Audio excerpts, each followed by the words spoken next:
Hoy vamos a hablar sobre la gasometría arterial, un procedimiento fundamental en el área de la salud para evaluar la función respiratoria y el equilibrio de ácido-base del organismo. La gasometría arterial consiste en medir en la sangre arterial las presiones de oxígeno y dióxido de carbono. Esta nos permite conocer si el cuerpo recibe suficiente oxígeno y si elimina de manera adecuada el dióxido de carbono. Entre sus principales objetivos se encuentra diagnosticar alteraciones respiratorias o metabólicas, valorar la oxigenación y ventilación, así como identificar si existe acidosis o alcalosis y su grado. Esta se indica en casos de disnea o taquipnea inexplicables, en pacientes con ansiedad, confusión o somnolencia por riesgo respiratorio. También se utiliza en la valoración preoperatoria durante oxigenoterapia o ventilación mecánica y en trastornos de ácido-base. Está contraindicado, no se debe realizar cuando hay insuficiencia arterial o infección en la zona de punción. El material para este procedimiento se requiere guantes, gasas, torundas, clorexidina, agujas de diferentes calibres, jeringa heparinizada especial para gasometría con su tapón, heparina, vasija con hielo y membrete para identificar la muestra. Requisitos previos. Antes de iniciar, se debe identificar al paciente y explicarle el procedimiento, lavarnos las manos y realizar la prueba de Ellen en caso de funcionar la arteria radial. El test de Ellen, este test nos va a evaluar la permeabilidad de las arterias radial y cubital. Para hacerlo se pide al paciente cerrar el puño, se comprime ambas arterias y luego se libera una de ellas y la palma recupera color. En 5 a 10 segundos la circulación colateral es adecuada. Entonces, en el procedimiento, como paso 1, el paciente se coloca de cúbito supino con el brazo extendido. 2, se localiza la arteria generalmente radial y se desinfecta la zona. 3, la aguja se introduce en un ángulo de 45 grados para la radial, de 60 para la humeral y de 90 para la femoral. Una vez funcionada la arteria, se deja llenar la jeringa con aproximadamente 1 mililitro de sangre. No se debe aspirar. Después, se retira la aguja evitando la entrada de aire y se aplica presión en el sitio de punción de 5 a 10 minutos o de 10 a 15 minutos si el paciente está anticoagulando. Finalmente, se elimina el aire de la jeringa, se tapa, se conserva en refrigeración si no es procesada de inmediato, si no llevarla posteriormente al laboratorio. Y ya después se registran las condiciones ventilatorias del paciente. Como último cierre, pues vamos a ver que la gasometría arterial es un procedimiento clave para evaluar la oxigenación, la ventilación y el equilibrio de ácido-base. Su correcta realización permite brindar un diagnóstico oportuno y orientar el tratamiento adecuado. Entonces, como por consiguiente, vamos a preparar nuestro material que vamos a utilizar posteriormente, lavarnos las manos y ir con nuestro paciente para poder realizar nuestra toma de gasometría.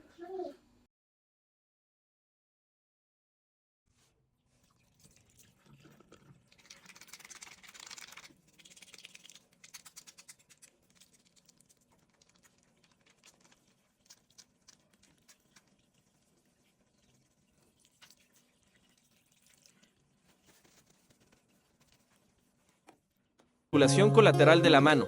Es utilizada como prueba previa a la punción arterial, evitando isquemia de la mano. Preparamos el material que utilizaremos.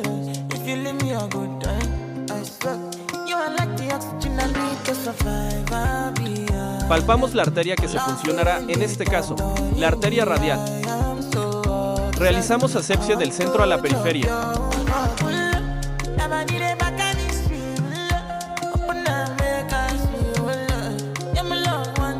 En un ángulo de 45 grados se punciona arteria.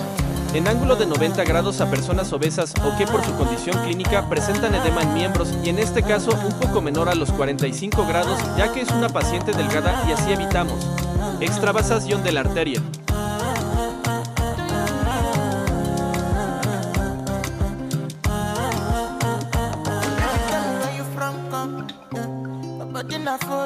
Lista para... Hola, hoy vamos a hablar lo que es el equilibrio de ácido-base.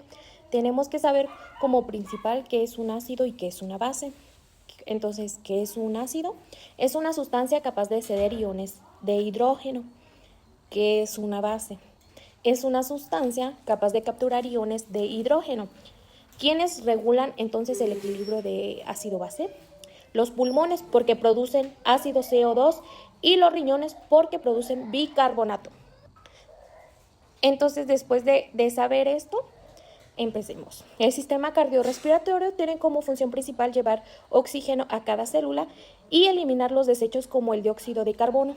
Cuando el CO2 se une al agua, forma un ácido carbónico y su exceso debe ser regulado para mantener el equilibrio del organismo. Entonces, nos dice que el equilibrio va a ser igual a pulmones más riñones. Entonces, los pulmones eliminan ácido volátiles y principalmente el CO2, mientras que los riñones eliminan ácidos no volátiles. El equilibrio se refleja en el pH sanguíneo, que normalmente se mantiene entre el 7,35 y 7,45. Entonces, dentro de nuestros parámetros normales, el pH va a estar de 7.35 a 7.45, el PaO2 de 80 a 100 milímetros de mercurio, el PaCO2 de 35 a 45 milímetros de mercurio, el CaTO2 del 95 al 100%, el HCO3 de 22 al 26. Entonces, cuando el pH desciende por debajo de los 7.35, hablamos de una acidosis, y cuando sube por encima de 7.45, pues entonces estaremos hablando de una alcalosis. Estas alteraciones pueden ser metabólicas o respiratorias. Entonces, sabiendo esto, nos quiere decir que nuestro pH menor de 7.35 estaremos hablando de una acidosis. Un pH mayor de 7.45 estaremos hablando de una alcalosis. Entonces, hablemos de la acidosis metabólica. La acidosis metabólica ocurre cuando disminuye el bicarbonato y sus causas incluyen la diarrea, insuficiencia renal, intoxicaciones o shock.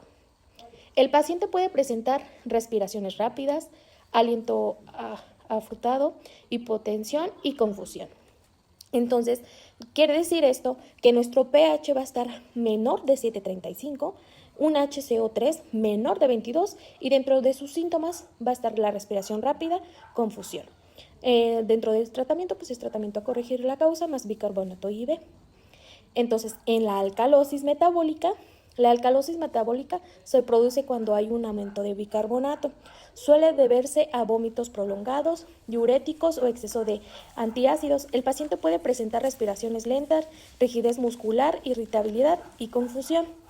Entonces, nuestro pH quiere decir que va a estar mayor de 7.45, el HCO3 mayor a 26, y entre sus síntomas está la respiración lenta, irritabilidad, y pues dentro del tratamiento es el NaCl, el KCl y el cloruro amónico. Entonces, vamos a hablar de acidosis respiratoria. La acidosis respiratoria aparece cuando se acumula el CO2 debido a una hipoventilación, que es la depresión del sistema nervioso central, asfixia y enfermedades pulmonares. Los síntomas incluyen cefalea, taticardia, nerviosismo y confusión.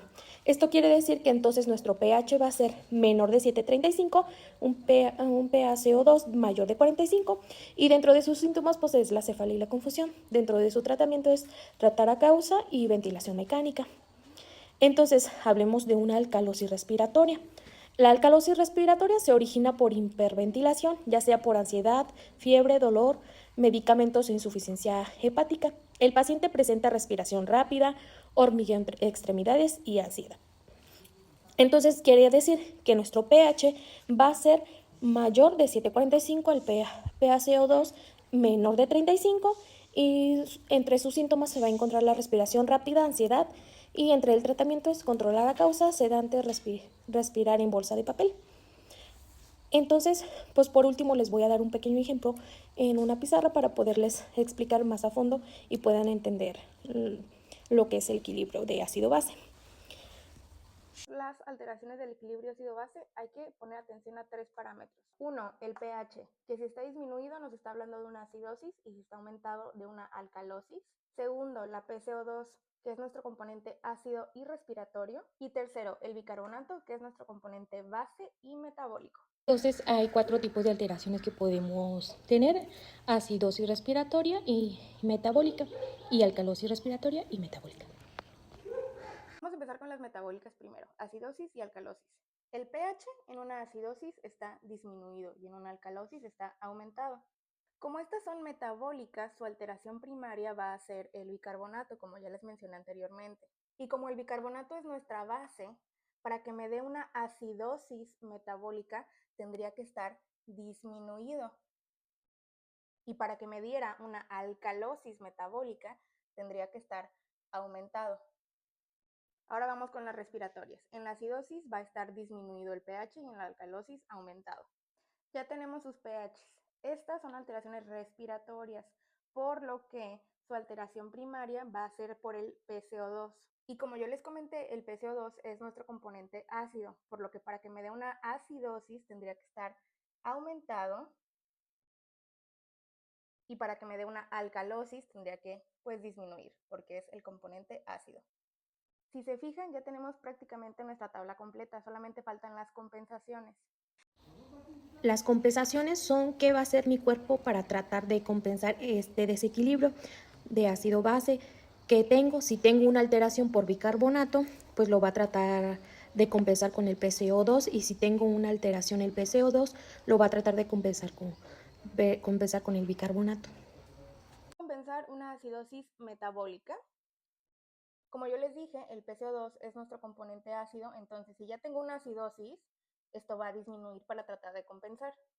Por el contrario, si lo que yo tengo es una alcalosis, pues el PCO2 va a aumentar para tratar de compensar esa alcalosis. Por otra parte, en la respiratoria, si lo que yo tengo es una acidosis, mi componente base, que es el bicarbonato, va a aumentar para tratar de compensar. Y si lo que yo tengo es una alcalosis, va a disminuir para tratar de compensar. Entonces las compensaciones ocurren de dos maneras, ya sea por el aumento o la disminución de la absorción del bicarbonato a nivel renal, dependiendo de lo que se necesite, y por la hiperventilación o hiporventilación para sacar más o menos el dióxido de carbono, dependiendo de cómo se necesite. Esta es la forma más sencilla que yo conozco de entender las alteraciones en el equilibrio, del equilibrio. Pues por último, en conclusión, el equilibrio ácido-base depende del trabajo en el conjunto de los pulmones y los riñones para mantener el pH dentro de los valores normales. Cuando este equilibrio se rompe, aparece una alteración como acidosis y alcalosis, que puede ser de origen metabólico o respiratorio. Reconocerlas a tiempo y aplicar el tratamiento adecuado es fundamental para salvar la vida del paciente. Muchas gracias. Mi nombre es María Fernanda Galán Ruiz. Soy alumna de la Universidad de Guanajuato. Actualmente me encuentro cursando la modalidad en línea en Campus Celaya Salvatierra. Estoy ahorita con la unidad de aprendizaje de adulto mayor. Muchas gracias.